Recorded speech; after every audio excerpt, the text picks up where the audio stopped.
আমার পুচকি ষষ্ঠী পুজো শেষ পর্যন্ত দেখার অনুরোধ রইল। Hello everyone, welcome back to my channel. তো কেমন আছো সবাই? আশা করি খুব ভালো আছে। আজকের ব্লগটা শুরু করলাম আমার পুচকি সোনাকে নিয়ে। হাতের নেলগুলো এত বড় হয়ে যাচ্ছে আর অসুবিধা হচ্ছে পুচকিকে নিতে করতে, তো কেটে ফেলতে হবে। আর আজকে ছিল 21 দিনের ষষ্ঠী পুজো। এখনই ঘুমোচ্ছে, তাও আমি ভয়েসটা দিতে পারি। মাঝে মাঝে ঘুমোতে ঘুমোতেই এও করে। আবার আমার মতো যারা নতুন মা হয়েছে তাদের এইরকম ভঙ্গিমা দেখতে আশা করি খুব ভালো লাগে। আর যাই পারে হোক, আমার পুচকির একটা বিশাল বড় গুণ আছে। মানে আমার যখন ঘুমানোর সময় হবে ওর তখন জাগার সময় হবে। মানে কি বলবো, এই সময়টা তবুও আমি এনজয় করছি, কারণ হচ্ছে ও তো বড় হয়ে যাবে আর ছোটো থাকবে না সবসময়। বড় হয়ে গেলে আর এই দিনগুলো কখনোই ফিরে পাবো না। তো এগুলো বেশ মজাই লাগছে। তো কী আছে, আমার তো ঘুমানোর অতটা অভ্যেস নেই, রাত্রিরে এমনিতেই জেগেই থাকতাম, তো ওকে নিয়ে সময় কাটাতে কোনো প্রবলেম নেই। ওর ঘুমটা ঠিক রাত্রিরে আসে 1:30টার পর থেকে। 1:30টার পর থেকে আবার ঘুমোবে, 3টের সময় উঠবে, আবার ঘুমোবে, আবার 5টায় উঠবে, এই রকমটা ঠিক করে। আর যারা যারা নতুন মা হয়েছে তারাও আমাকে একটু বলবে যে তোমাদের বেবিগুলো কী করে। আর দিনের বেলা হ্যাঁ, ওকে যতই যাই করো, ওর কানের সামনে কথা বলো, আওয়াজ করো, ওর কোনো ব্যাপার না, ও নিশ্চিন্তে ঘুমোবে। ওকে স্নান করাবো তাও ঘুমোবে। জেগে পড়েছে। তো ওকে মায়ের কাছে দিয়ে আসলাম, খানিকক্ষণ পরে এডিট করতে বসলাম। তো আর একটা কথা, আমার ফেসবুকে আমি যে পোস্টগুলো করছি আমার বেবি বাম্প নিয়ে, বা আমি ফটোশ্যুটগুলো করেছি, ওগুলো তো অনেকগুলো ফটোশ্যুট করা হয়েছে, সব কিছু তো আর পোস্ট করা হয়নি। আর আগে তো করা হয়নি, ভেবেছিলাম করবো এডিট করে, তার আগেই আমার ডেলিভারি হয়ে গেছে। তো ওগুলো একটা দুটো পোস্ট করে রাখছি, কারণ হচ্ছে আমার যদি কোনো বাই চান্স আমার ফোন থেকে ডিলিট হয়ে গেলো ফটোগুলো, আমি তো আর পাবো না। ওই জন্য আমি আমার এফবি অ্যাকাউন্টে দিয়ে রাখছি, যাতে আমি পরে দেখতে পারি, পেতে পারি। আর অনেকেই বাজে কমেন্ট করছে, অনেকেই না, একজন বা দুজন এরকমই, খুব কমই লোকে আমাকে বাজে কমেন্ট করে যে এগুলো এত দেখাতে নেই, দেখানোর কী আছে, এই এই সেই।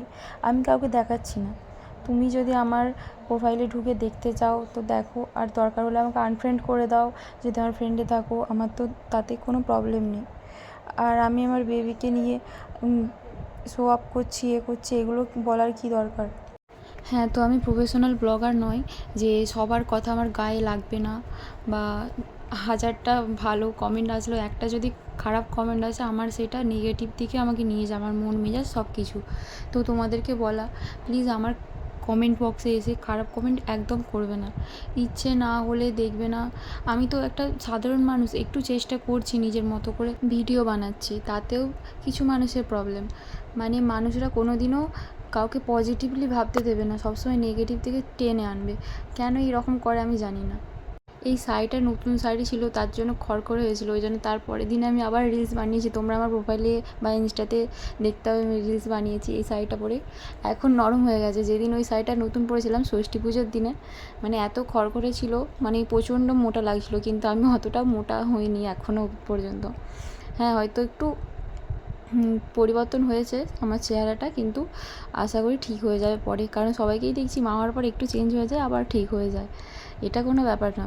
আর সবাই বলে সৌন্দর্য কম হয়ে যায় মা হওয়ার পর, আমার একদমই মনে হচ্ছে না এরকম।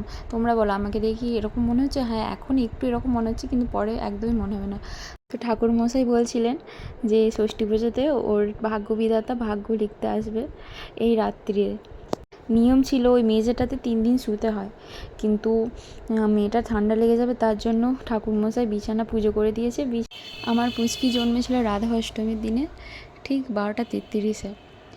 তো আমার মনে হয় ওর সাথে ভগবানের আশীর্বাদ অবশ্যই আছে। আর সবাই তোমরা আশীর্বাদ করো ওকে, যাতে ও ভালো মানুষ হতে পারে, এইটুকুনি। মানুষ হওয়াটা ভীষণ দরকারি, মনটা যেন ভালো হয়। ঠাকুরমশাই বলছিলেন ও নাকি প্রচুর জেদি হবে, মানে ও যেটা করবে ওকে করতে দিতেই হবে, ওর কাজে বাধা দিলে হবে না।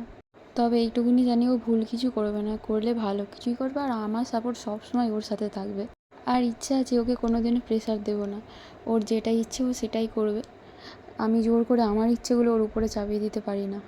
পরমেশ্বরের কাছে আমার একটাই প্রার্থনা, ও যেন সুমতি পায়, আর কৃষ্ণ ভক্তি যেন ওর আসে।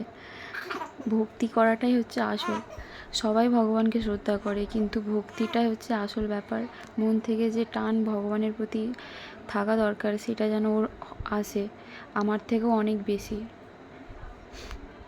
আর তোমরা দেখছো তো এখনও ঘুমোচ্ছে, ওকে যাই করো ও ঘুমোতেই থাকবে।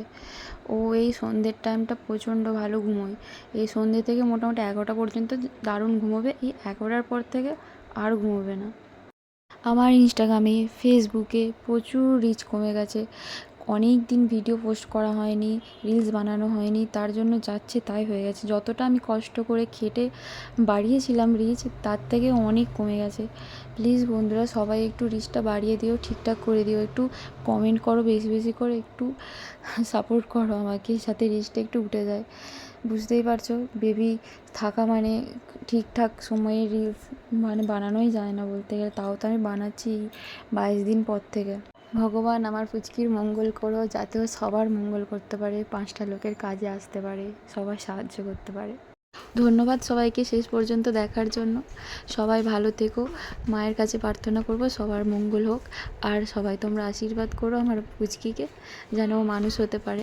সবাই ভালো থেকো, আবার পরের ব্লগ নিয়ে আসবো।